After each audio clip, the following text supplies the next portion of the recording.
Hello guys, कैसे हैं आप सभी।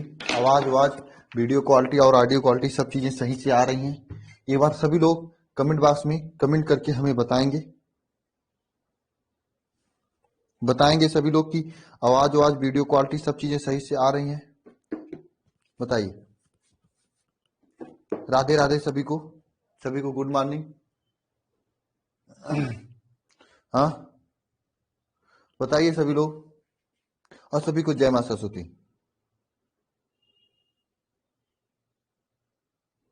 हम्म, आ रही है अच्छे से। बताइए। हम्म, चलिए ठीक है, अच्छी से आ रही है ना। बताइए। हाँ, चलिए अच्छी बात है, अच्छी से आना भी चाहिए। और चलिए आज हम लोग स्टार्ट कर रहे हैं क्लास 12 की केमिस्ट्री का। ये एक नया बैच है 2023 के लिए, शिखर बैच। इसको स्टार्ट कर रहे हैं। ये शिखर बैच आपको अल्फा इंस्टीट्यूट ऐप पे मिलेगा। और शिखर बैच में आपको बेहतरीन तरीके से पढ़ाई कराई जा रही है। यहाँ पर आपको फिजिक्स, केमिस्ट्री, मैथ, इंग्लिश और फिजिक्स, केमिस्ट्री, बायो, इंग्लिश, ये 4 और 5 सब्जेक्ट मिलेंगे, हिंदी छोड़कर, ठीक है। और इसमें आपको बेसिक टू एडवांस लेवल तक कराई जा रही है तैयारी, और बेहतरीन तरीके से डेली क्लास होगी। क्लासेस का पीडीएफ नोट्स दिया जाएगा। नोट्स के साथ साथ में आपको इंपॉर्टेंट क्वेश्चन चैप्टर कंप्लीट होने के बाद दिया जाएगा। और साथ साथ में आपको चैप्टर कंप्लीट होने के बाद सबसे बड़ी समस्या आप लोगों को होती है भूलने वाली, तो उसको रोकने के लिए हम लोग मेमोरी चार्ट बनाने की प्रयास करेंगे इस बार, ताकि आप लोगों को याद रहे, ठीक है। और टेस्ट संडे टू संडे होगा, ठीक है। ये सब चीजें हैं, आप सभी लोग जुड़कर देख सकते हैं, ओके। और चलिए, तो आज हम लोग केमिस्ट्री की क्लास स्टार्ट करते हैं। केमिस्ट्री जो है बहुत ही महत्वपूर्ण सब्जेक्ट आप सभी लोगों के लिए। और एक बात मैंने बहुत ही पहले बता दिया था आप लोगों को कि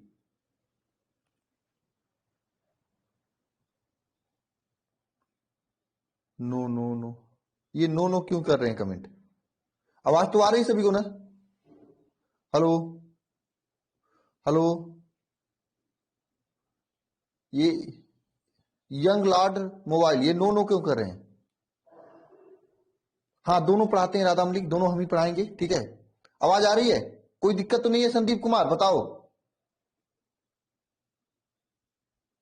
संदीप कुमार बताओ, कोई दिक्कत तो नहीं है। सब चीजें चल तो रही हैं। मैं देख लेता हूं खुद से। हेलो, ठीक है। तो इस तरह से यहाँ पे कराई जाएगी, ठीक है। और बहुत ही बेहतरीन तरीके से, अगर आपको 2023 में कुछ बढ़िया करना है, 23 में बढ़िया करने का मतलब यह है कि आपको बेहतरीन तरीके से तैयारी करनी है, तो आप इसमें जुड़ सकते हैं। अल्फा इंस्टीट्यूट ऐप को डाउनलोड करके, और उसकी डेमो क्लासेस हैं, ठीक है।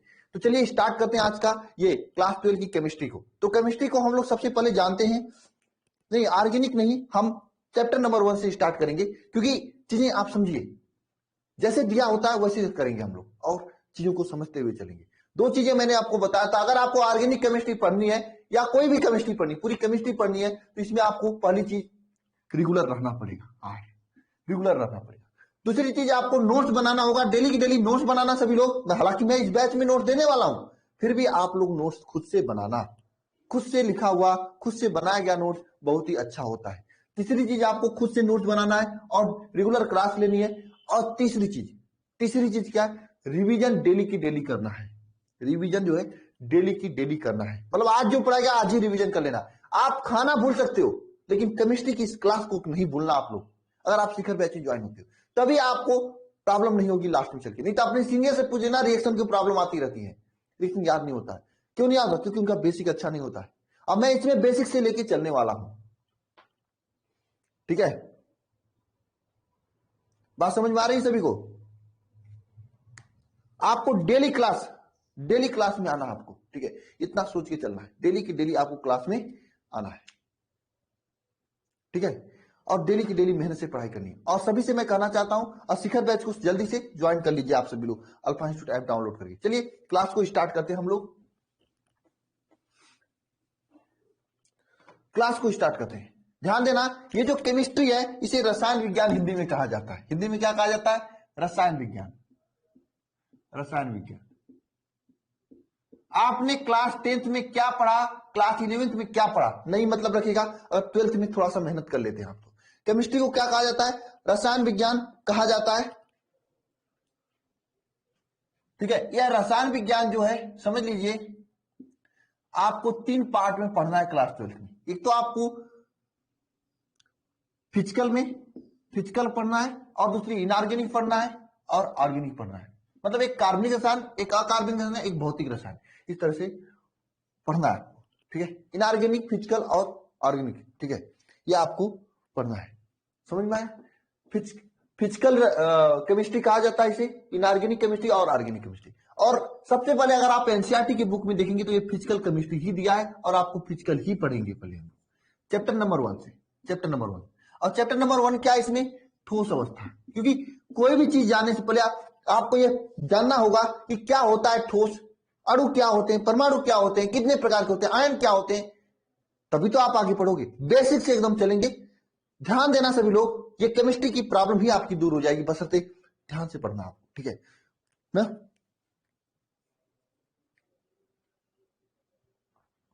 समझे? बताओ, समझ गए हो? समझे? समझे? तो चलिए हम लोग चैप्टर नंबर 1 स्टार्ट करते हैं, ठोस अवस्था को।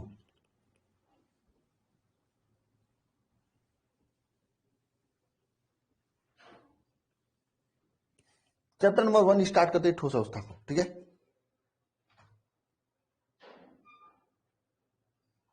तो आप सभी लोगों की केमिस्ट्री का पहला चैप्टर है ठोस अवस्था, चैप्टर नंबर 1 ठोस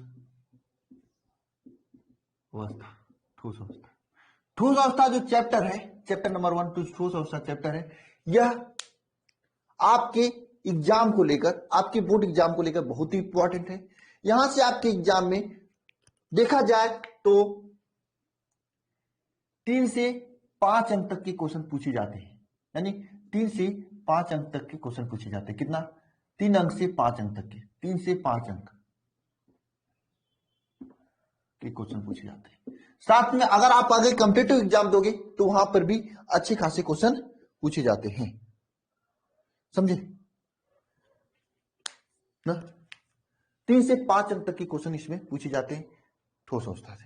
ठोस अवस्था में आपको पढ़ना किसके बारे में? ठोस के बारे में पढ़ना है, ठोस के बारे में पूरी तरह से पढ़ना है। तो चलिए ठोस के बारे में पढ़ने से पहले हम लोग ये जान लेते हैं पदार्थ क्या होता है। क्या होता है पदार्थ? चलिए ठीक है, सबसे पहले हम लोग ये जानते हैं कि पदार्थ क्या होता है, ठीक ना। सभी लोग हैंडी करना पदार्थ, ठीक है। हैंड राइज मत कीजिए, ऐप वाले हैंड राइज मत करें, ठीक है। सबसे पहले हम लोग ये जान लेते हैं कि पदार्थ क्या होता है। पदार्थ, मैटर, पदार्थ क्या होता है ना। ठीक है, पदार्थ हर वह वस्तु जिसके पास द्रव्यमान हो और वह स्थान घेरता हो उसे क्या कहा जाता है? पदार्थ कहा जाता है। देखो भाई सीधी सी बात है, एक्टिव होकर कमेंट बॉक्स में लिखना। ये ऑनलाइन क्लासेस, जब तक आप कमेंट बॉक्स में लिखोगे नहीं बार बार एक्टिव होगे, तब तो चीजें आपको दिमाग में क्लियर नहीं होंगी। लिखोगे तो दिमाग एक्टिव होगा। बात समझ में आ रही है? तो ठोस अवस्था किसे, पदार्थ किसे कहते हैं? वह वस्तु जो जिसका खुद का द्रव्यमान हो और वह स्थान ग्रहण करता हो उसे क्या कहा जाता है?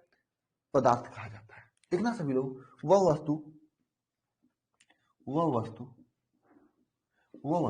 कोई भी वस्तु, ठीक है, वह वस्तु जिसका द्रव्यमान हो, जिसका द्रव्यमान हो, जिसका क्या हो?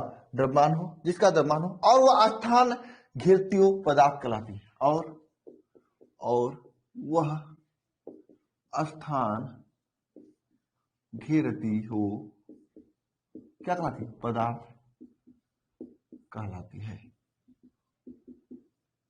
कहलाती है। वो वस्तु जिसका खुद का द्रव्यमान हो और वह अपना स्थान घेरती हो उसे क्या करते हैं? पदार्थ कहते हैं। पदार्थ का मतलब समझे?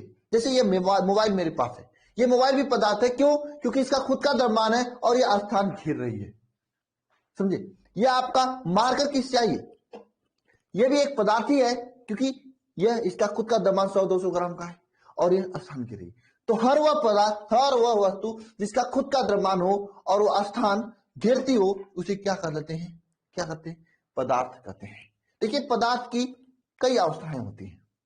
जैसे आपका खुद का अवस्था होता है, कभी आप लोग खुश होते हो, कभी रोमांटिक मूड में होते हो, कभी गुस्सा होते हो। ये आपकी अलग अलग नेचर की अवस्था है। कुछ चीजें ऐसी हो गई, गुस्सा में आ गई। कभी रोमांटिक मूड में होती है, कुछ चीजें ऐसी हो गई। कुछ चीजें ऐसी हो गई कि आप खुश हो गए, गुस्सा हो गए। पढ़ाई कर रहे हो, रिजल्ट अच्छा आया तो उस दिन खूब गुस्से अच्छे हो गए। पढ़ाई नहीं कर रहे हो, रिजल्ट खराब आया तो रोगे। ठीक है, तो चीजें अपने आता दुख रोगे। तो आपकी अभी नेचर की अवस्थाएं होती है। इसी तरह पदार्थ की भी अवस्थाएं होती है। पदार्थ की 3 अवस्थाएं होती है। कितनी अवस्थाएं? वैसे तो 4 होती है, चारों के बारे में पढ़ेंगे। ठीक है, पदार्थ की अवस्थाएं हेडिंग करना, कई कई 5-6 अवस्थाएं दी होती है। ठीक है, तो वो चीजें अपनी जगह है। हमें तो केवल ठोस अवस्था के बारे में पढ़ना है। मैं बता देता हूं आप चीजें के बारे में। पदार्थ की अवस्था,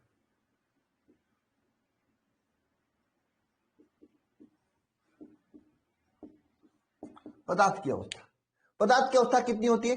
अभी तो हम लोग 4 पढ़ेंगे, हालांकि कहीं कहीं 5 होता है, कहीं कहीं 6 होता है। बोस आइंस्टीन का ये बीसी हो जाता है। ठीक है, ये सब चीजें अवस्थाएं होती हैं। लेकिन हम अभी पढ़ेंगे 4 अवस्थाओं के बारे में। नंबर 1 पदार्थ की अवस्था क्या होती है? ठोस अवस्था। नंबर 2 पदार्थ की अवस्था क्या होती है? द्रव अवस्था पढ़ेंगे। नंबर 3 गैस अवस्था। और 4 प्लाज्मा। प्लाज्मा, चर्चा।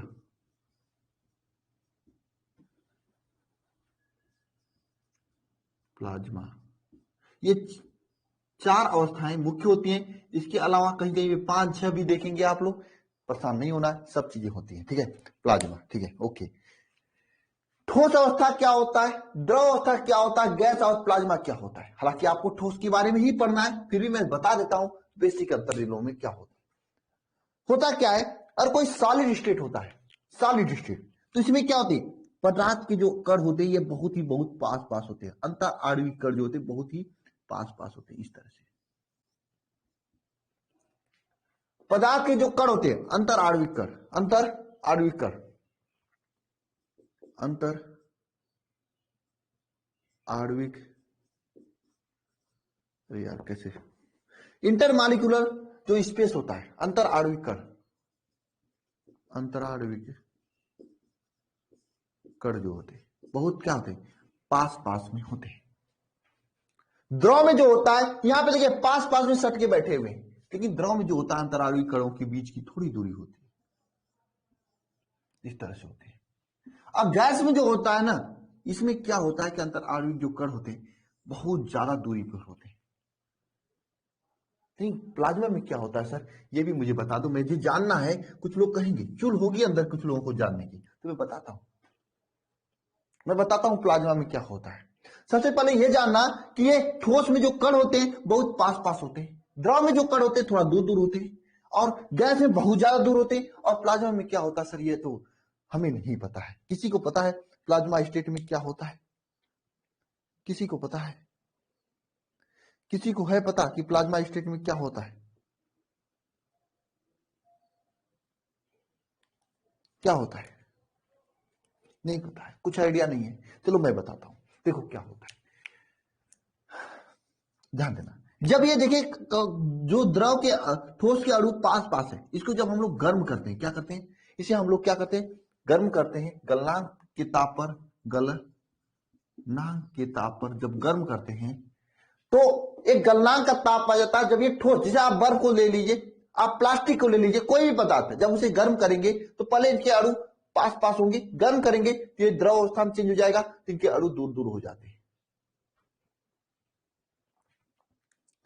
इनके अणु क्या दूर दूर हो जाते हैं। अगर फिर इसे और गर्म करते हैं, क्वथनांक के पास ले जाते हैं, कहां पर?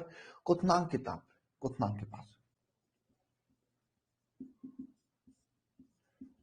तो इसके अणु और दूर दूर हो जाते हैं और ये गैस अवस्था में पहुंच जाता है।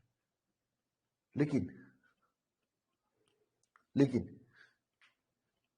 लेकिन फिर से अगर इसको गर्म करते हैं, उच्चतम, उच्च वोल्टेज, उच्च वोल्टेज तथा उच्च ताप पर, उच्च वोल्टेज और उच्च ताप पर, तो क्या होता है? अब क्या होगा, ये प्लाज्मा मतलब आप समझ लो आत्मा, प्रेत आत्मा समझ लो। जैसे समझ लो कोई आदमी है, पहले सही सही है, उसको हमने थोड़ा सा मारा तो क्या, उसके हाथ पैर अलग कर दिए, और मारा तो मुंह अलग हो गया, लास्ट में और मार दिया तो ये जो आदमी है ना, इसके अंदर से सब चीजें बाहर आ जाएंगी। मतलब इस प्लाज्मा स्टेट में क्या होता है कि जो इस अणु के जो इलेक्ट्रॉन होते हैं वो बाहर आ जाते हैं, अणु के इलेक्ट्रॉन ही बाहर आ जाते हैं, यहां से इलेक्ट्रॉन बाहर आ जाते हैं। और ये इलेक्ट्रॉन कब बाहर आएंगे, बहुत ही उच्च ताप पर और उच्च वोल्टेज पे गर्म करते हैं। हालांकि मुझे प्लाज्मा स्टेट नहीं पढ़ना है, प्लाज्मा स्टेट नहीं पढ़ना हमें केवल और केवल ठोस अवस्था के बारे में पढ़ना है, नहीं द्रव के बारे में पढ़ना, नहीं गैस के बारे में पढ़ना, हमें केवल और केवल ठोस अवस्था के बारे में पढ़ना है। प्लाज्मा स्टेट में क्या होता है समझ लेना, अणु के इतना गर्म करते हैं उच्च वोल्टेज पे कि यहां से जो इलेक्ट्रॉन है बाहर आ जाते हैं। समझ में आया प्लाज्मा स्टेट क्या होता है?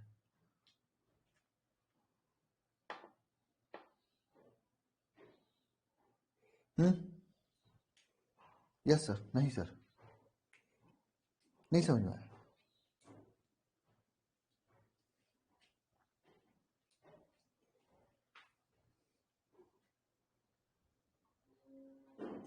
मैं ये कह रहा हूं कि देखो ये जो ठोस अवस्था होता है, यहां पे क्या अणु पास पास होते हैं, इसको गर्म करते हैं, इसको गर्म करते हैं तो इनके अणु के बीच थोड़ा दूरी बढ़ता है, और गर्म होते हैं बहुत ज्यादा दूरी बढ़ जाता है, ये गैस अवस्था में पहुंच जाता है। और फिर से गर्म करेंगे उच्च ताप पर, उच्च वोल्टेज पर, तो ये अणु क्या होंगे, इस अणु के अंदर से इलेक्ट्रॉन बाहर आ जाएंगे, और ये स्टेट जो आता है इसे प्लाज्मा स्टेट कहते हैं।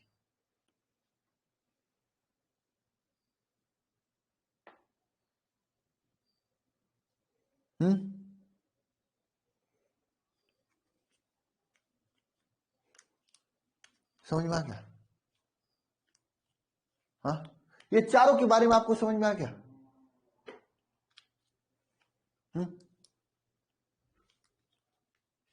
हाँ,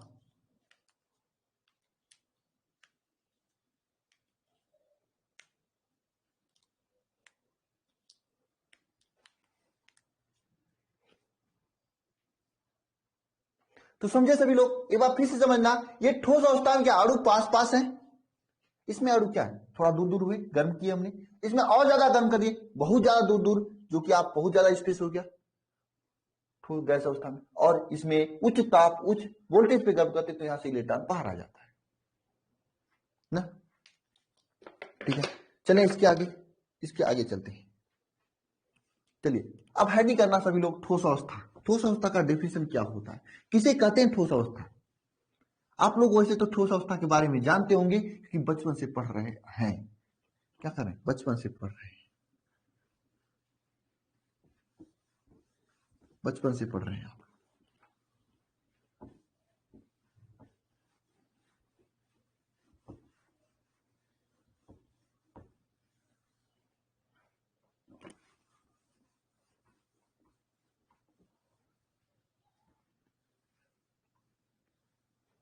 हरे कर लेना ठोस अवस्था।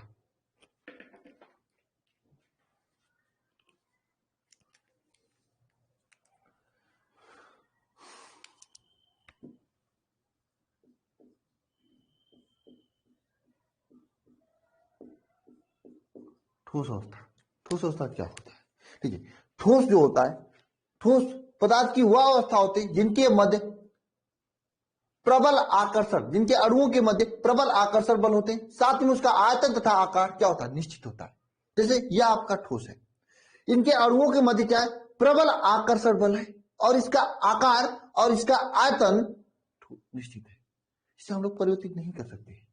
बात समझना मेरी, ये जैसे मार्कर है, मार्कर को मैं तोड़ूंगा तभी तो टूटेगा, ऐसे इसका आकार आयतन और आकृति सब निश्चित है, और ये कैसा है, ठोस है, इसके आकार में परिवर्तन नहीं कर सकते। बताओ, समझ रहे हो? ठोस अवस्था किसे कहते हैं? ठोस अवस्था पदार्थ की वह अवस्था होती है जिसमें अणुओं के मध्य आकर्षण बल बहुत ही अधिक होता है, और जो उसका पदार्थ का आकार और आयतन दोनों निश्चित होता है। बताओ, लिखें, पदार्थ का वह अवस्था पदार्थ का वह अवस्था, पदार्थ का वह अवस्था, पदार्थ का वह अवस्था जिसके अणुओं के मध्य, जिसके अणुओं के मध्य, अणुओं के मध्य, जिसके अणुओं के मध्य प्रबल आकर्षण बल कार्य करता है, प्रबल आकर्षण बल कार्य करता है।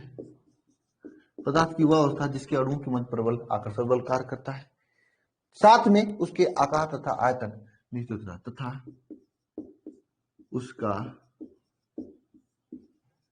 आकार तथा आयतन क्या होता है, निश्चित होता है, निश्चित होता है। पदार्थ की वह अवस्था जिसके अणुओं के मध्य प्रबल आकर्षण बल कार्य करता है तथा उसका आकार आयतन क्या होता है, निश्चित होता है, उसे क्या कहते हैं, ठोस अवस्था कहते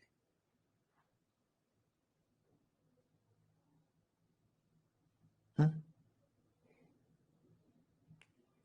पदार्थ की वह अवस्था जिनके अणुओं के मध्य प्रबल आकर्षण बल होता है, प्रबल आकर्षण बल होता है, इंटरेक्शन फोर्स प्रबल होता है और तथा उनका आकार आयतन निश्चित होता है, उसे क्या कहते हैं, उसे क्या कहते हैं, उसे कहते हैं ठोस अवस्था। बोलो, ठोस अवस्था समझ में आया? हाँ बताओ, ठोस अवस्था समझ में आया सभी को? हाँ आया समझ में सभी को? नेक्स्ट चीज आपने लिखना ठोस के गुण। आप लोग कमेंट बॉक्स में लिखा करो, चीजों को लिखोगे, एक्टिव रहोगे तो चीजें याद होंगी, या कॉपी पेन लेके लिखा करो, कमेंट बॉक्स में भी लिखा करो, इससे चीजें याद रहेंगी आपको लंबे समय तक। आपको ये ठोस का उदाहरण एग्जाम्पल देने की मुझे नहीं लगता कि कोई आवश्यकता होगी आप लोगों को, क्योंकि चीजें आपको तो ठोस ठोस दिख ही रहे हो। आपके हाथ में पेन होगा वो भी ठोस है, हर चीज आपका ठोस होता है ना, तो इसका एग्जाम्पल देने की कोई भी जरूरत नहीं है। लिखना है यहाँ पे, लिखना है यहाँ पे सभी लोग, हेडिंग करना ठोसों के गुण, ठोसों के गुण। गुण कौन कौन से होते हैं, जरा एक दो गुण तो आप लोगों को खुद ही पता होगा, ठोसों के कौन कौन से गुण है, काफी गुण आप लोगों को खुद ही पता होगा ठोसों के कौन कौन से गुण होते हैं। सबसे पहला गुण, ठोस का आकार निश्चित होता है, आयतन निश्चित होता है। भाई साहब ये आपका कोलिन का डब्बा है, इस कोलिन के डब्बे का आकार भी निश्चित है, आयतन भी निश्चित है। इसमें हम 2 लीटर का पानी नहीं डाल सकते, ये 500 ml का है, यहाँ पे देखिए 500 ml का है, तो 500 ml से अधिक इसमें नहीं डाल सकते, क्योंकि ये ठोस है, ठोस का आकार और आयतन दोनों निश्चित होता है। और देखो यहाँ पे जैसे डिजाइन बनाया गया ना हाथ का पकड़ने का, इसको भी नहीं चेंज कर सकते, मतलब इसका आकार और आयतन दोनों निश्चित होता है। बात समझ में? ठोसों के आकार और आयतन क्या होता है, दोनों निश्चित होता है। ठोस के गुण में पहला लिखना सभी लोग, ठोस के आकार व आयतन निश्चित होता है,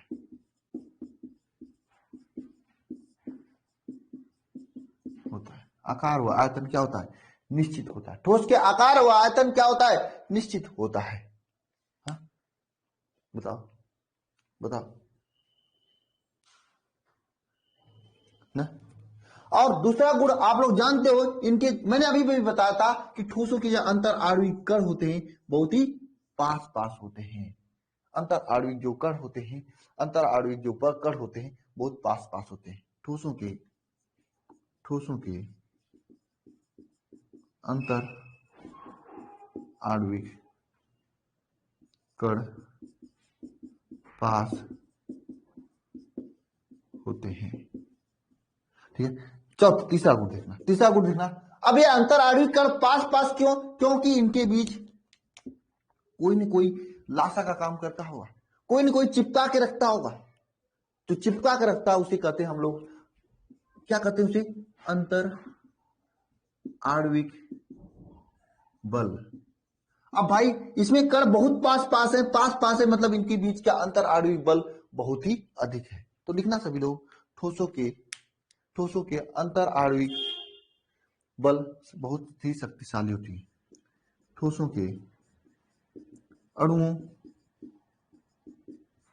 के मध्य का अंतर आणविक बल बहुत ही शक्तिशाली होते हैं। क्या होते हैं? शक्तिशाली होते हैं। आ रहा है समझ में चीजें? बताओ, ये समझ में आ रहा है? आ रहा है समझ में? देखिए, ये मार्कर आपका ठोस है, इसको जरा दबा के बताओ तो हल्का होगा, इसको तो दबा लोगे क्योंकि ये थोड़ा कमजोर ठोस है, इसको तो मैंने दबा दिया। लेकिन कोई बढ़िया से ठोस मिल गया ना, उसे दबा नहीं सकते। मतलब ठोस क्या होते हैं? आपके चौथा पॉइंट लिखना सभी लोग, ठोस असंपीड्य होते हैं।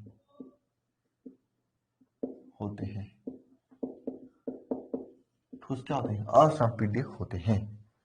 ठोस क्या होते हैं? असंपीड्य होते हैं। समझे? इतना तो मेरे हिसाब से काफी है ठोसों के गुणधर्म के।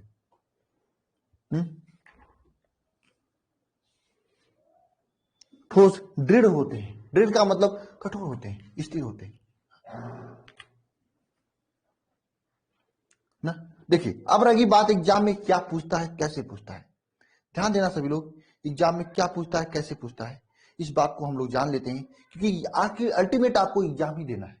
देखो, अभी तक हमने जो पढ़ा वो एग्जाम में इसमें से कुछ भी नहीं पूछता है। छोटे मोटे कुछ क्वेश्चन है, मैं पीडीएफ दिखा देता हूं आपको, देखना। देखिए, ये शिखर बैच का आपका सब चीजें हैं, आप यहाँ पे नंबर वगैरह दिया है, आप बात कर सकते हैं। इसमें देखिए, आपको daily classes, live doubt class, daily class का पीडीएफ, ऑनलाइन टेस्ट और मेमोरी चार्ट वगैरह देने वाले हैं। Complete syllabus plus theory plus important question, zero से शिखर तक की पूरी तैयारी कराई देने वाले हैं। और देखिए, ये टेलीग्राम चैनल है, आप लोग इसे स्कैन करके भी ज्वाइन कर सकते हैं। 2023 के लिए स्पेशली टेलीग्राम चैनल बना हुआ है, और नीचे डिस्क्रिप्शन में आपको लिंक भी मिलेगा, वहां से भी ज्वाइन कर सकते हैं। यहाँ पर क्या है आपका, यहाँ पर आपको मैं कुछ क्वेश्चन वगैरह जो मुझे मिलता रहता है मैं सेंड करता रहता हूँ, क्योंकि आसान होता है, मोबाइल से मैनेज हो जाता है। ठीक है, नीचे देखना, ये मेरा मेन टेलीग्राम चैनल जो अल्फा इंस्टीट्यूट का है, मेन टेलीग्राम चैनल, जिसमें करीब 20-25 हजार बच्चे जुड़े हुए हैं। आप इसमें जुड़ सकते हैं, और यहाँ पर भी काफी सारे मटेरियल्स आपको मिल जाएंगे। ठीक है, नीचे ध्यान देना, ये आपका पीडीएफ है।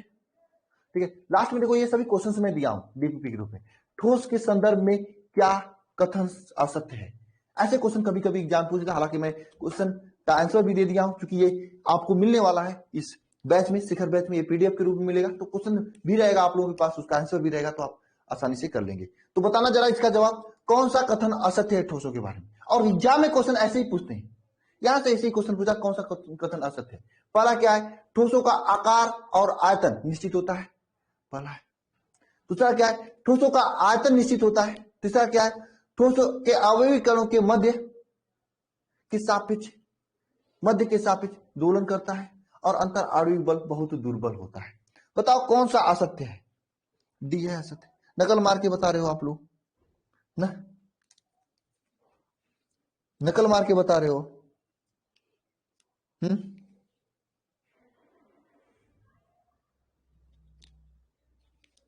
हाँ, नकल मार के बता रहे हो ना? चलो नेक्स्ट क्वेश्चन देख लो, आप लोगों को आ सकता है क्या, क्रिस्टली, ये आगे अभी हम लोग पढ़ेंगे। ठीक है, ये आगे हम लोग पढ़ेंगे। हालांकि ये पीडीएफ आपको आज आपको मिल जाएगा, इस इस इस दोनों के टेलीग्राम ग्रुप में भी मैं डाल दूंगा आज का। ठीक है, ये आगे का जो पीडीएफ है आपको शिखर बैच में मिलेगा। ठीक है ना। अब चलिए ठोसों का वर्गीकरण कर लेते हैं, यही सब चीजें क्वेश्चन पूछा जाता है। ठोस के अणु जो निश्चित होते हैं ना, देखते हैं सागर कुमार, हो सकता है देख लेता हूं। ठीक है, मैं इसको करवा देता हूं। ठीक है, ओके, मुझे बता देना चाहिए था फोन करके। चले आगे, चलिए चलते हैं आगे। समझ में आ रहा है ना आप लोगों को? इसी अंदाज में पूरे चैप्टर को पढ़ना है, पूरे पूरे केमिस्ट्री को पढ़ना है, समझ में आना चाहिए आप लोगों को। ठीक है, चलिए आगे चलते हैं, इसी अंदाज में पढ़ना है, आगे चलते हैं हम लोग। आप बस पढ़ते रहना, पढ़ते रहना।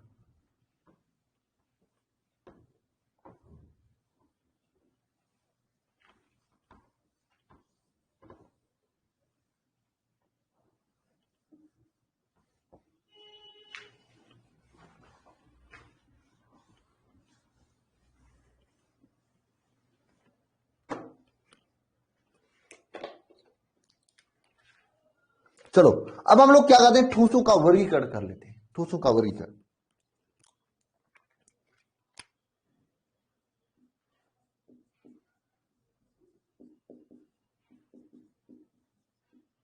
ठोसों का वर्गीकरण, बात को समझना सभी लोग। एक बात ध्यान रखना कि जैसे ठोसों का वर्गीकरण कोई होता है, वर्गीकरण का एक आधार होता है। जैसे मैं आपकी क्लास में आऊं, आपके क्लासरूम में आऊं जहां पे आप लोग बैठे हो, हालांकि ये कोविड वोविड के चक्कर में कोई क्लासरूम वरूम का हाल तो बहुत बुरा चल रहा है। मान लीजिए आपके क्लासरूम में मैंने आया, तो मैंने वहां पे वर्गीकरण किया, एक आधार बनाया कि जो बच्चा, मान लीजिए आपने पीछे फिजिक्स का टेस्ट दिया है, फिजिक्स का टेस्ट, जो बच्चा फिजिक्स में 30 नंबर से अधिक लाया, 30 प्लस लाया, उसको मैंने एक लाइन में बैठा दिया।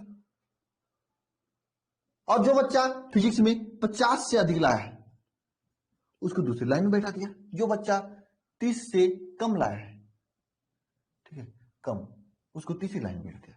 तो यहां पे जो मैंने वर्गीकरण किया, यह आपके नंबर के आधार पर किया कि आपने फिजिक्स के टेस्ट में कैसा लाया।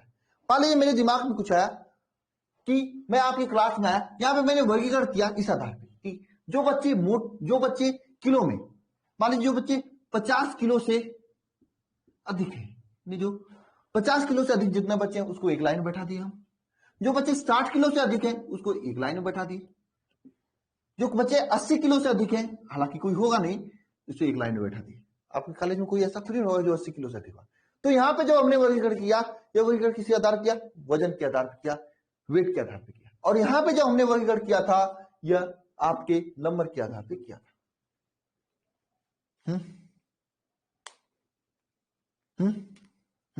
तो यह आपका वर्गीकरण का आधार था। इसी तरह से हमने फिर से गया आपके कॉलेज में और हमने फिर से वर्गीकरण किया। जो बच्चे थोड़ा सुंदर थे, हालांकि सुंदर थे, जो बच्चे थोड़ा अच्छे थे, उनको मैंने एक लाइन में खड़ा दिया। जो बच्चे थोड़ा सा गलत थे, मतलब गलत का मतलब समझ सकते हो, चेहरा वाला से थोड़ा सा सावला वाला थे, ये अच्छे वाले बच्चे थे। और जो बच्चे थोड़ा सावला नहीं थे, गंदे थे, सॉरी, जो ये बच्चे साफ वाले थे और ये गंदे, थोड़ा सा जो हल्का से सावला थे, उनको अलग लाइन में। तो यहां पे जो वर्गीकरण किया हमने, आपकी सुंदरता के आधार पर किया मैंने। तो ये आधार अलग अलग होता है वर्गीकरण का। इसी तरह से मैं यहाँ पे ठोस का वर्गीकरण करेंगे, वो वर्गीकरण किसके आधार पर करेंगे हम लोग, वर्गीकरण वो हम लोग करेंगे ठोस की ज्यामिति के आधार पर। किसके आधार पर, ज्यामिति के आधार पर। अवयवी कणों के ज्यामिति के आधार पर।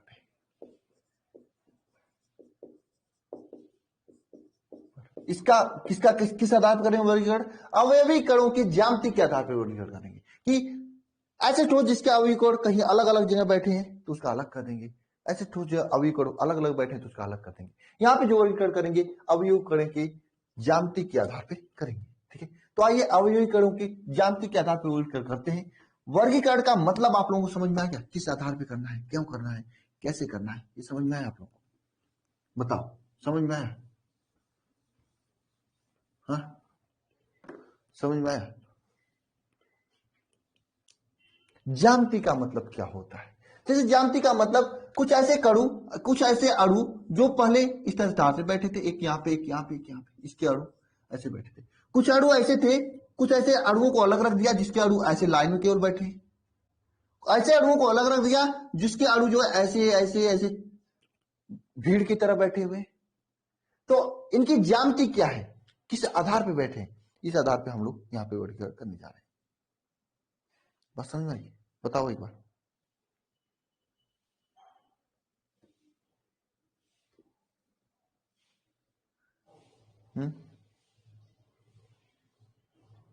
बात मेरी समझ में आ रही है आप लोगों को? और उनकी ज्यामिति के आधार पर कैसे वर्गीकरण करेंगे, बताओ। तो यहाँ पे अणुओं की ज्यामिति के आधार पर ठोसों का वर्गीकरण करते हैं। तो ये दो प्रकार का होता है। एक होता है क्रिस्टलीय ठोस, दूसरा होता है दूसरा क्या होता है, अक्रिस्टलीय ठोस। क्रिस्टलीय ठोस, पहला क्या होता है क्रिस्टलीय ठोस, दूसरा होता है अक्रिस्टलीय ठोस। पहला होता है क्रिस्टलीय ठोस, दूसरा होता है अक्रिस्टलीय ठोस। पहला होता है क्रिस्टलीय ठोस, दूसरा होता है अक्रिस्टलीय ठोस।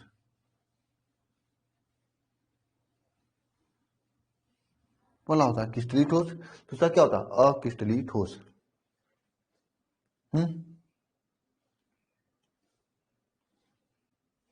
क्रिस्टलीय ठोस अक्रिस्टलीय। सर ये क्रिस्टलीय ठोस अक्रिस्टलीय ठोस में क्या डिफरेंस है, क्या इसका आकार में कोई अंतर है? तो मैं बता देता हूं क्रिस्टलीय ठोस के बारे में। सबसे पहले चलिए क्रिस्टलीय ठोस के बारे में हम लोग पढ़ते हैं, फिर उसके बाद अक्रिस्टलीय ठोस के बारे में पढ़ेंगे। एक साइड लिखिएगा क्रिस्टलीय ठोस, एक साइड लिखिएगा अक्रिस्टलीय ठोस। एक साइड आपको क्या लिखना है, क्रिस्टलीय ठोस,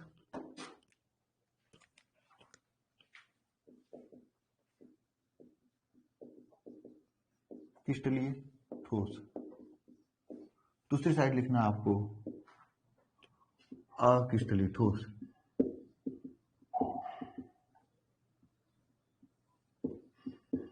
ठोस एक साइड लिखना क्रिस्टलीय ठोस और दूसरी साइड क्या लिखना आपको, अक्रिस्टलीय ठोस। ठीक है, ध्यान देना क्रिस्टलीय ठोस किसे कहते हैं, अक्रिस्टलीय ठोस किसे कहते हैं। देखो भाई क्रिस्टलीय ठोस जो होता है एक सुंदर सा बच्चा होता है आपकी क्लास में, जो बहुत ही सिस्टमैटिक ढंग से रहता है।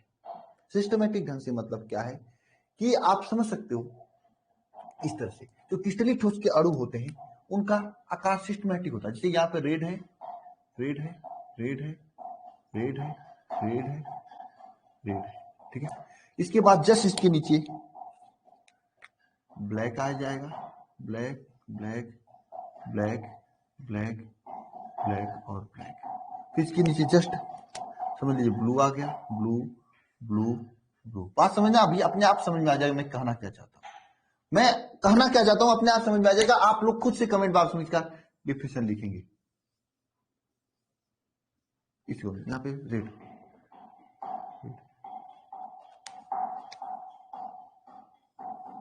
मैं अभी बना रहा हूं, अपने आप लोग कमेंट बॉक्स में जवाब लिखने लगोगी, सब समझ में आ गया। ऐसा जादू हो जाएगा। अभी जादू के लिए तैयार रहना, देखने के लिए तैयार रहना। ठीक है, ठीक है। यार मैं यहाँ पे नहीं, एक और बना लेते हैं ब्लू वाला।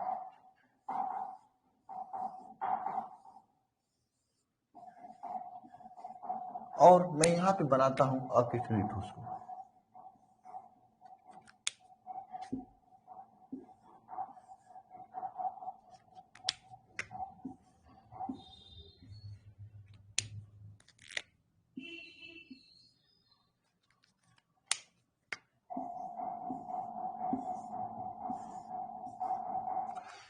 ठीक है, ये क्रिस्टलीय ठोस के अणु है, ये अक्रिस्टलीय ठोस के अणु है। बताओ क्या डिफरेंस इसमें लग रहा है आपको, डिफरेंस क्या लग रहा है आपको, बताओ। ये क्रिस्टलीय ठोस के अणु है और उसके बगल में अक्रिस्टलीय ठोस के अणु है। बताओ आप लोगों को डिफरेंस क्या लग रहा है, दोनों में अंतर क्या है, खुद से बताना, दिमाग वहां तक पहुंचा के बताना, सोच कर बताना सभी लोग क्या डिफरेंस लग रहा है आपको।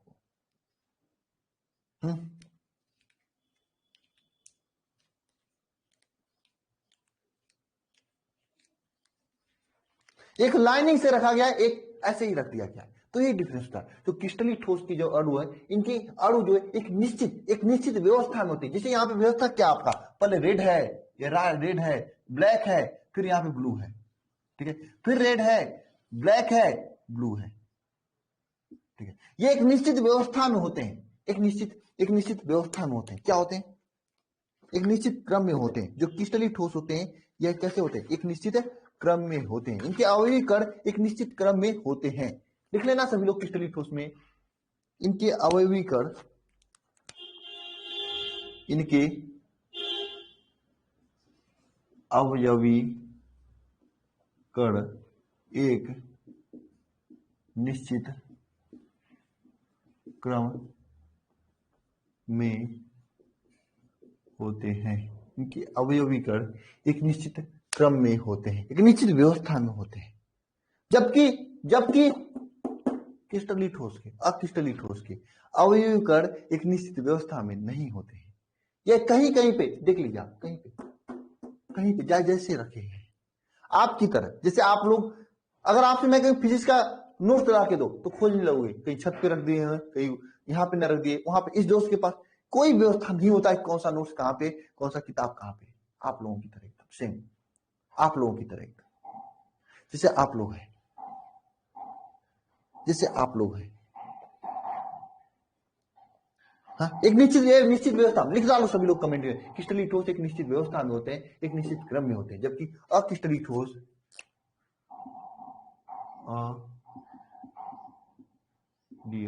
ठोस जबकि अक्रिस्टलीय ठोस एक निश्चित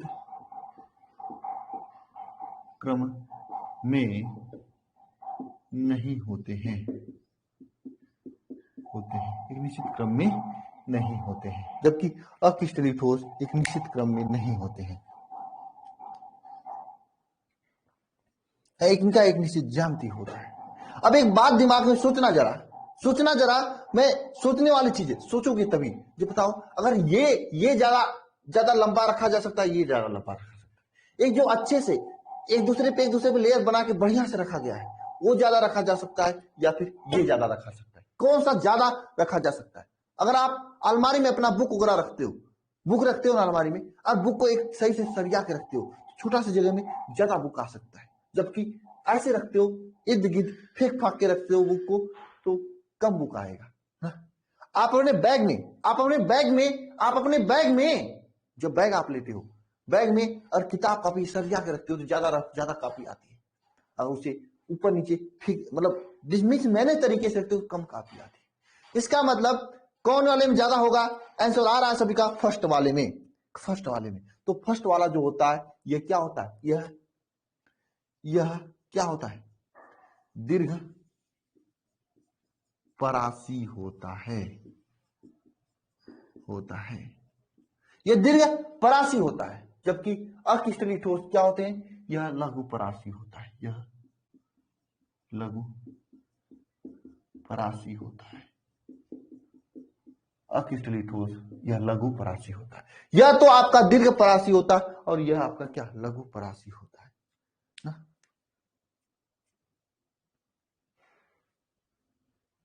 बिल्कुल पढ़ सकते हो विकास 99 सॉन्ग। समझ में आ रहा है कि नहीं? चीजें याद हो रही कि नहीं? एग्जाम में क्वेश्चन बनता है, मैं अभी दिखाऊंगा, आगे क्वेश्चंस हैं पीडीएफ में, अभी मैं दिखाऊंगा। ये समझ में आया कि नहीं आया? आ रहा है सभी को समझ में। विकास 99 सॉन्ग पढ़ सकते हो। परासी का मतलब वही ज्यादा लंबा रखा जा सकता है, इसका परास लंबा होता है। मतलब ये समझना, ये आपकी बुक वाला लैंग्वेज है, मैं आपको गांव वाले लैंग्वेज में सिखा दिया हूं। ठीक है, एक बात और ध्यान रखना, ये जो अक्रिस्टलीय ठोस होते हैं ना, इसे छद्म ठोस कहा जाता है या फिर आभासी ठोस भी कहा जाता है। इसे छद्म ठोस या फिर आभासी ठोस भी कहा जाता है। आभासी ठोस कहा जाता है। इसे छद्म ठोस या फिर आभासी ठोस भी कहा जाता है। दीर्घ परासी मतलब लंबा होता है।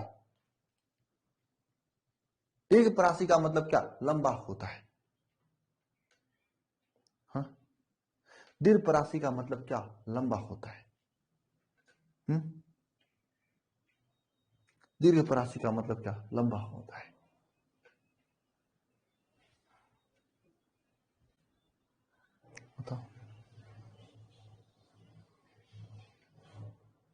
दीर्घ परासी का मतलब लंबा होता है। फिर से समझना, मैंने समझा दिया पूरी बातें, मैंने नहीं बताया, आप लोगों ने खुद ही बताया कि क्रिस्टलीय ठोस में जो अणु है वह निश्चित क्रम में रखे गए हैं। इस फिगर को देखकर आपने बताया। और अक्रिस्टलीय ठोस में अणु ऐसे वैसे फेंके गए, आपने खुद मुझे बताया, मुझे बताने की आवश्यकता ही नहीं पड़ा। खुद आपने फिगर देखकर अपने से इसका डेफिनेशन बता दिया। ये मुझे खुशी हुई इस बात की। ठीक है, ये दैसी गोसी का चक्कर छोड़ो, ये आगे आप लोग समझे, इसे आगे समझना। अभी दैसी के चक्कर में मत पड़ो, ये सब चीजें आएंगी आपको। ठीक है, थोड़ा जहां मैं चला रहा हूं उसी पे ध्यान दो।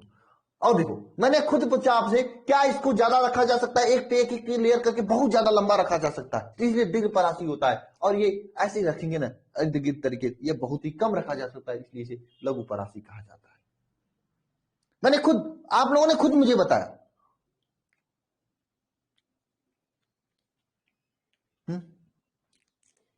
देखो इस आधार पे क्वेश्चन क्या पूछा गया आपके एग्जाम में।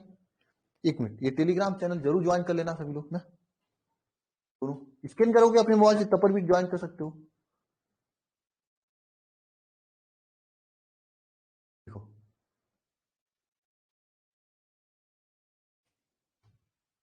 ये देखो क्वेश्चन, क्रिस्टलीय ठोस होता है, बताओ क्या होता है? लघु परासी होता है, दीर्घ परासी होता है, अनिश्चित व्यवस्था होती है। बताओ क्रिस्टलीय ठोस में कौन सा जवाब यहाँ पे सही होगा? क्रिस्टलीय ठोस क्या होता है? बहुत अच्छा है, ए। बहुत अच्छा, बहुत अच्छा, ध्यान देना। नेक्स्ट ध्यान देना, ये चलो जाने दो, जाने दो। अब देखो क्रिस्टलीय ठोस के कुछ एग्जाम्पल्स होते हैं, क्रिस्टलीय ठोस के कुछ एग्जाम्पल होते हैं, जैसे NaCl,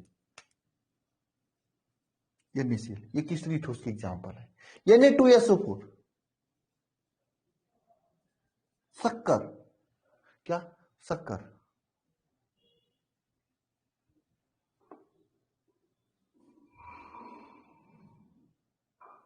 ये क्रिस्टलीय ठोस के क्या एग्जाम्पल है? बात करें अक्रिस्टलीय ठोस के एग्जाम्पल की, तो अक्रिस्टलीय ठोस का एग्जाम्पल जानते हैं क्या होता है? अक्रिस्टलीय ठोस की एग्जाम्पल, अक्रिस्टलीय ठोस की एग्जाम्पल, अक्रिस्टलीय ठोस की एग्जाम्पल बताओ। इसमें ऐसे पदार्थ आते हैं जो, अक्रिस्टलीय ठोस में ऐसे पदार्थ आते हैं जो एक तरह से बहुलक होते हैं, जैसे रबड़, रबर, कांच, रबर, कांच, ये सब चीज। और अभी हम दोनों के बीच में डिफरेंस पढ़ाएंगे आगे आपको, तो बताएंगे कुछ अदैसिक होता है, कुछ विषम दैसिक होता है, कुछ लोगों का तापक्रम का चक्र कुछ अलग होता है, प्लास्टिक वगैरह, ठीक है, ये सब चीजें आएंगी, ठीक है ना। ग्लास, कांच, रबड़, प्लास्टिक,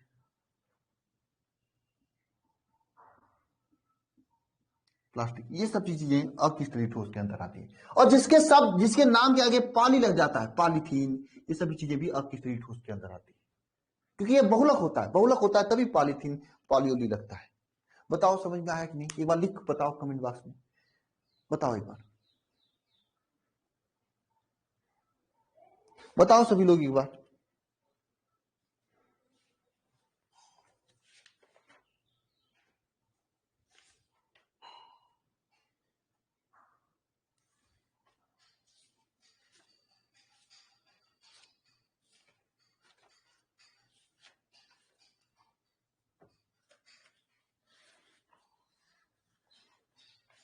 हाँ या ना बताओ।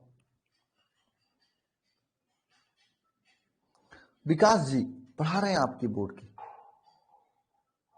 आ गया, बहुत अच्छा, आ गया तो बहुत अच्छा, ठीक है, चीजें समझ में आ रही हैं तो बहुत अच्छा, ठीक है। अगर आपको दो चार तत्वों का नाम दे दे, जैसे वहां पे जिसमें जो आप ध्यान देना, अगर कभी कभी क्या होता है ना, यहाँ पे नहीं, कॉम्पिटिटिव एग्जाम में पूछता है कौन से अक्रिस्टलीय ठोस की एग्जाम्पल है, ऐसे एग्जाम में पूछता है, तो कर लोगे कि नहीं कर लोगे? बताओ एक बार, बताओ कमेंट बॉक्स में कमेंट करो सभी लोग, मैं देखता हूँ कितने लोग कर लेंगे, कितने लोग नहीं कर सकते, ये मैं देखता हूँ। आप जब एनसीईआरटी उठाएंगे वहां पर भी काफी क्वेश्चन इस आधार पर पूछा गया होता है। हाँ, जब एनसीईआरटी उठाएंगे वहां पर भी काफी क्वेश्चन पूछा गया होता है। मैं दो चार पांच तत्वों के नाम देता हूं, बताना कौन कौन से क्रिस्टलीय ठोस हैं, कौन कौन से।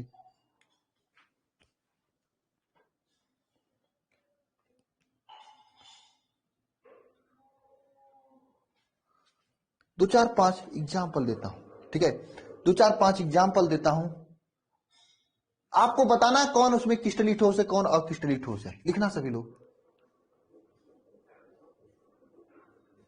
मैं दो तीन एग्जाम्पल देता हूं आप लोगों को, आपको यह बताना है कि इसमें से कौन सी क्रिस्टलीय ठोस है, कौन सी नहीं क्रिस्टलीय ठोस है। ये कमेंट बॉक्स में आप लोग लिखकर बताओगे, लिखना सभी लोग, पहला पहला लिखना, बताना पढ़ा लिखना सभी लोग, पॉलीयूरीथेन।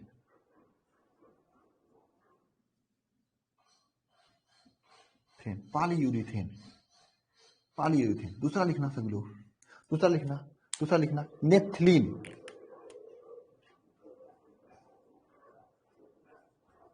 Naphthalene, naphthalene, naphthalene, naphthalene. Benzoic अम्ल। तीसरा लिखना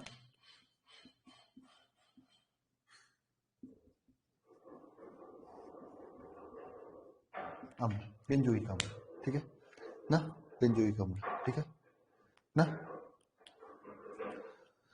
देखो नंबर 1 क्या है आपका, स्पष्ट है कि क्रिस्टलीय ठोस, अक्रिस्टलीय ठोस है, क्योंकि यहां पे पाली शब्द लगा हुआ है। नंबर 2 नेफ्थलीन होता है। जब नेफ्थलीन आप अभी नहीं बता सकते, जब थोड़ा सा केमिस्ट्री आप लोग पढ़ोगे आगे मेरे साथ, लास्ट तक पढ़ोगे ना, तो वहां पे नेफ्थलीन वगैरह आएगा तो वहां पे स्पष्ट हो जाएगा। ये भी एक बहुलक टाइप का होता है, ये भी नेफ्थलीन एक बहुलक टाइप का होता है, इसलिए नेफ्थलीन भी आपका एक तरह से क्या है, अक्रिस्टलीय ठोस है। यह भी आपका अक्रिस्टलीय ठोस है। जबकि बेंजोइक अम्ल, बेंजोइक अम्ल का फार्मूला होता है क्या, C6H5COOH। ये बेंजोइक अम्ल का फार्मूला होता है। तो बेंजोइक अम्ल नहीं हो सकता आपका क्रिस्टलीय ठोस, यह अक्रिस्टलीय ठोस, ये क्रिस्टलीय ठोस है। पाली शब्द का मतलब क्या होता है, मैं अभी ट्रिक बताया हूं। पाली शब्द का अगला मतलब आप लोग बहुलक वाले चैप्टर में पढ़ोगे, सभी एक ही चैप्टर में सब चीजें पढ़ लोगे। हाँ,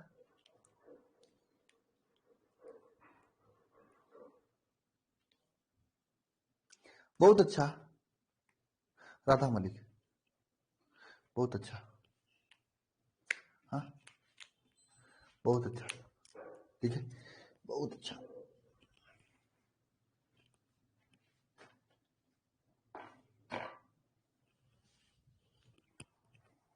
ठीक है, इसे रब करें हम, समझ गए इतना। चलिए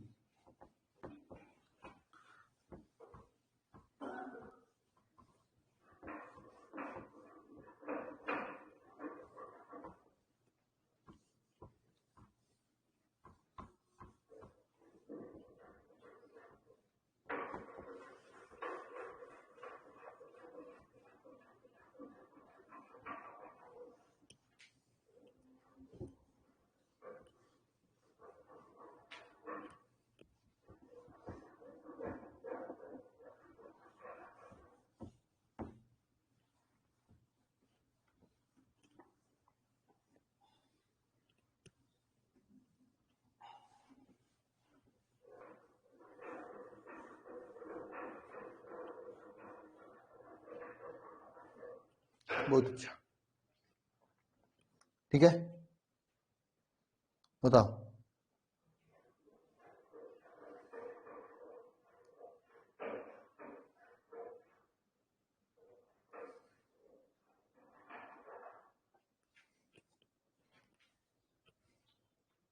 बताओ कोई डाउट है तो यहां तक बताओ, कोई डाउट है तो बताओ यहां तक। आप लोग नहीं डाउट हो रहे, डाउट तो नहीं है यहां तक।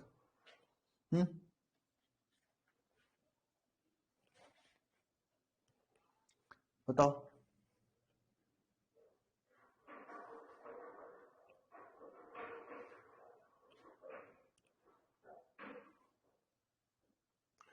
तो इसके बाद हम लोग पढ़ेंगे क्रिस्टलीय ठोस तथा अक्रिस्टलीय ठोस के बीच के अंतर। अंतर क्या होते हैं, इनके आकार में अंतर होता है, इनके गलनांक में अंतर होता है, इनके वितरण गुण में अंतर होता है, गलन उष्मा में अंतर होता है, दैसिकता प्रभाव, कोई अदैसिक होता है, कोई विषम दैसिक, विषम दैसिक और कोई दैसिक, इसका मतलब क्या होता है, ये सब चीजें हम लोग पढ़ेंगे इसके बाद। हाँ ठीक है ना। तो चूंकि मैं सोच रहा हूं कि पूरा ये दोनों के बीच का अंतर जो है एक ही लेक्चर में कंप्लीट करें, ठीक है, क्योंकि इसके दो चीजों में कंप्लीट करने लगेंगे तो चीजें डिफरेंस हो जाएंगी, दिमाग में नहीं हो पाएगा, आधा इसमें आधा उसमें हो जाएगा तो प्रॉब्लम हो जाएगी। ठीक है, तो आज के इस लेक्चर में बस इतना ही, और अगले लेक्चर में हम लोग इनके दैसिकता जो आपका इसमें क्रिस्टलीय ठोस तथा अक्रिस्टलीय ठोस के बीच में अंतर है ये पढ़ेंगे। क्या आप सभी लोग जो मैंने कहा था चार्ट वगैरह लेकर आ गए हो, पीरियाडिक टेबल वगैरह लेकर आ गए हो? तो मेरा टॉक्स है, मैं क्यों मंगवाया था, मेरा टॉक्स है कि आपको केमिस्ट्री में सबसे आगे करने का। तो आज से आपको क्या करना है, स्टार्टिंग के 3 से 4 तत्वों के, 3 से 4 तत्व कौन, जैसे हाइड्रोजन, या आप देखोगे यस ब्लॉक है ना, इधर देखोगे ना यस ब्लॉक होगा, इतना तो जानते हो। यहाँ पे आपका हाइड्रोजन होगा ना, इधर आपका हीलियम होगा, ठीक है। तो जिसका परमाणु क्रमांक 1 है और जिसका परमाणु 2 है, और 3 वाले का, लिथियम का, 4 वाले का, 4 वाले का, ठीक है, 3 4 5 तत्वों के, कितने, 5 तत्वों का परमाणु क्रमांक याद करना है और परमाणु भार याद करना है। कल मैं आऊंगा तो पूछूंगा, कल मैं आऊंगा तो पूछूंगा 5 तत्वों का परमाणु क्रमांक, परमाणु भार याद करना है। बोलो करके आओगे सभी लोग?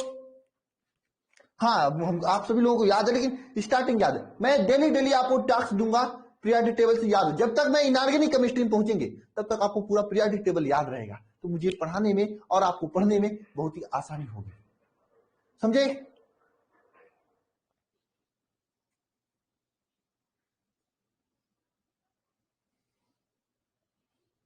समझे कि नहीं समझे?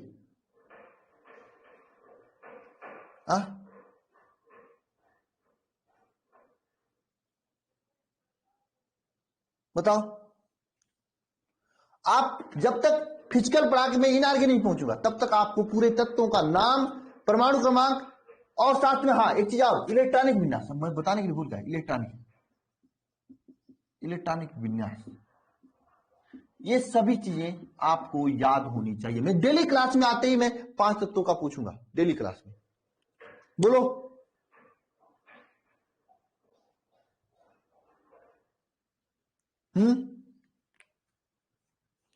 हाँ, मैं और बता देता हूं आप लोगों को, ये देखिए, ये जब पीडीएफ आप डाउनलोड करेंगे इसके आगे काफी क्वेश्चंस हैं, ठीक है, ऑब्जेक्टिव क्वेश्चन है। साथ में देखो यहाँ पे ये जो क्वेश्चन है 5 से 6 क्वेश्चन, इसमें से 2 ही 3 क्वेश्चन तक पढ़ाया हूं मैं।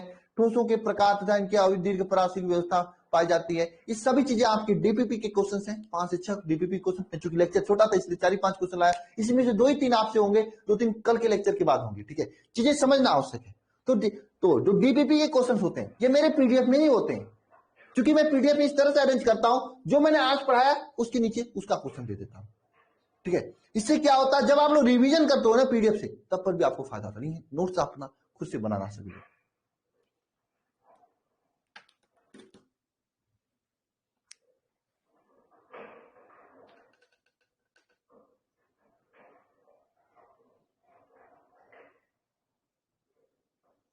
ठीक है। अरे यहाँ पे राधा मलिक लिख दिए, अच्छी बात है राधा ना, आप लिख रहे हो, लेकिन 5-5 तत्वों का एक टारगेट लेकर याद करना है आप लोगों को डेली, ये करना है। और दूसरी बात, जिसको भी शिखर बैच में आज के आज जुड़ना है, जुड़ जाना, क्योंकि 50 स्टूडेंट के लिए ही मैं शिखर बैच का दाम डिस्काउंट किया था। शिखर बैच जो है इसमें आपको 5-5 सब्जेक्ट पढ़ाए जा रहे हैं, फिजिक्स, केमिस्ट्री, मैथ और बायो, इंग्लिश, ये आपको पढ़ाया जा रहा है। पूरा का फी मिलाकर 1999 रुपए है, लेकिन 50 बच्चों के लिए मैंने डिस्काउंट कर रखा था। कितना रखा था बताओ? 1499। अब ये कोई फी को लगता है 1499 फी पूरे साल के लिए बहुत ज्यादा ले रहे हो सर, पैसे कमा रहे हो, तो एक बात समझना, मुझे पूरी साल आप लोगों को पढ़ानी है, पूरी साल पूरा सिलेबस कंप्लीट कराना है। मुझे ही नहीं, मेरे साथ 3 लोग और पढ़ाएंगे, एक फिजिक्स वाले सर, केमिस्ट्री सॉरी मैथ वाले सर, बायो वाली में, और इंग्लिश वाले सर, 3 लोग और पढ़ाएंगे, उनको भी देना होगा। यहाँ पे सामने कैमरा लगा हुआ है, ऊपर लाइटिंग लगी हुई है, इलेक्ट्रिक बिल आती है, कंप्यूटर सामने लगा हुआ है ताकि मैं क्वेश्चन आपको दिखा लेता हूं, है ना। नेट जो राउटर नेट का जो होता है उसका चार्ज, ये सभी चीज चार्ज होती हैं जिसको मैं देना पड़ता है। फिर भी मैंने बहुत ही कम रखा है आप लोगों को 1499, बहुत ज्यादा नहीं है ये।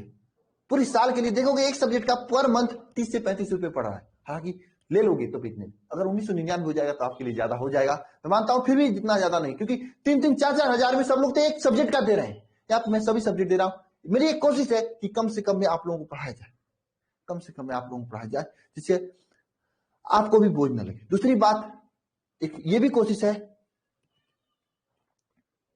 और हाँ, ये शिखर बैच में जो फिजिक्स क्लास 11 बजे होगी, 11 बजे सभी लोग क्लास में आ जाना, राइट, हाँ ठीक है, जस्ट 11 बजे फिजिक्स क्लास होगी, 11 बजे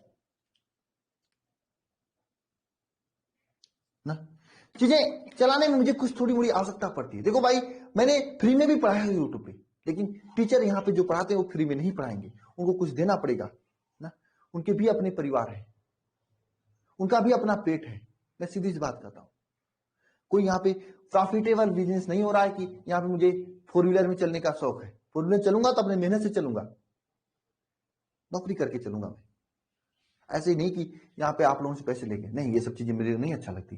केवल आपसे उतना लिया जाएगा जितना आपके लिए देने में भी आवश्यक हो। मुझे ये भी 1499 देने में आप लोगों को दिक्कत होती है। सोचो 5-5 सब्जेक्ट जाओगे ऑफलाइन में, 500-600 रुपए महीने देते हो ऑफलाइन में। क्या ऑफलाइन से अच्छा नहीं पढ़ाया जाता है यहाँ पे? क्या आपको समझ नहीं आता? अरे डाउट क्लास में मैंने तो फोन नंबर देता हूं, फोन करके डाउट पूछो जो आपको नहीं आता है।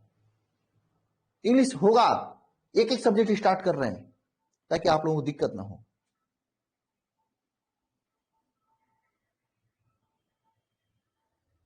फिजिक्स तो कहीं का शुरू हो गया है, अभी स्टार्ट हो जाओगे। दूसरी बात, अगर अभी से आप लोग पढ़ते हो तो समझना आप सबसे आगे होगे। जो फ्रेंड अभी फ्री फायर पबजी में उलझे हुए हैं, जो अभी इधर उधर घूम रहे हैं, उनका पता ही नहीं चलेगा कहाँ चले गए। जब तक वो लोग स्टार्ट करेंगे पढ़ने ना, एडमिशन कराएंगे कॉलेज में, तब तक आपका पूरा सिलेबस कंप्लीट हो गया होगा, मुट्ठी में होगा आपका सिलेबस, और मजे के साथ आप पढ़ाई करते होंगे। और उसके बाद आप तैयारी करेंगे आगे का जो आपका लक्ष्य है। जैसे कुछ IIT नीट कुछ लोगों का लक्ष्य होगा, कुछ लोगों इंडिया एयरफोर्स नहीं, आप उसकी तैयारी करेंगे क्योंकि आपने इधर तो सब चीजें पढ़ रखा है ना, सब चीजें आपकी मुट्ठी में है।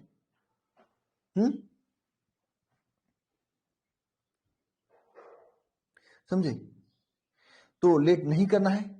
कल का टाइम है, अभी 9 बजे है। 1-2-3 क्लासेज मैं डेमो के रूप में दूंगा केमिस्ट्री का, उसके बाद मैं ऐप पे पढ़ाने लगूंगा। क्योंकि समस्या है मेरी, मैं बता देता हूं आपको, मैं पहला टीचर आपको यूट्यूब मिलूंगा जो खुद ही करा भाई, यहाँ पे चीजें चलाने के लिए मुझे आवश्यकता है, मैं करोड़पति नहीं हूं। ऐसी बात नहीं कि मैं 5,000 6,000, जो 5,000 6,000 लेते हैं ना, जो एक सब्जेक्ट का 700 रुपए लेते हैं, 500 रुपए लेते हैं ना, अरे यार यहाँ पे मैं देखा हूं इतना गंदगी फैली हुई है यूट्यूब पे कि रिकॉर्डेड लेक्चर का 500 रुपए ले लेते हैं। 499, 500, 600 रिकॉर्डेड लेक्चर का, उसमें उनका कुछ मेहनत नहीं है, सब रिकॉर्डेड लेक्चर्स है, वही देना है, उसके भी पैसे ले रहे हैं। अरे 200-300 में, मैं मानता हूँ ऐप का खर्चा आता 200-300 रुपए में भी दिया जाता, मेरे रिकॉर्डेड लेक्चर 200-300 में दे देते हैं। तो ये सब चीजें होती हैं, ठीक है। चलिए ठीक है, लाइव लेक्चर पढ़ने का आनंद कुछ और होता है। गौरव कुमार आप पढ़ सकते हो यहाँ पे, ठीक है, आपके बोर्ड से पढ़ाता हूं मैं, ठीक है, बिल्कुल कराऊंगा, ठीक है, ओके। आप सभी लोग, नीचे नंबर दिया है, इस नंबर पे कॉल करके शिखर बैच में आज ही ज्वाइन हो जाना, क्योंकि पीडीएफ वगैरह, हालांकि टेलीग्राम पे मैं भी आज का पीडीएफ देने वाला हूं, ठीक है। आगे की पुराने लेक्चर जो केमिस्ट्री फिजिक्स के हुए वो भी आप लोग देख लेना, ठीक है। चलिए मिलते हैं नेक्स्ट क्लास में। और शिखर बैच वाले, आप लोगों का क्लास फिजिक्स की 11 बजे होगी, आ जाना, ठीक है, ओके, ठीक है। चलिए मिलते हैं नेक्स्ट क्लास में, थैंक यू।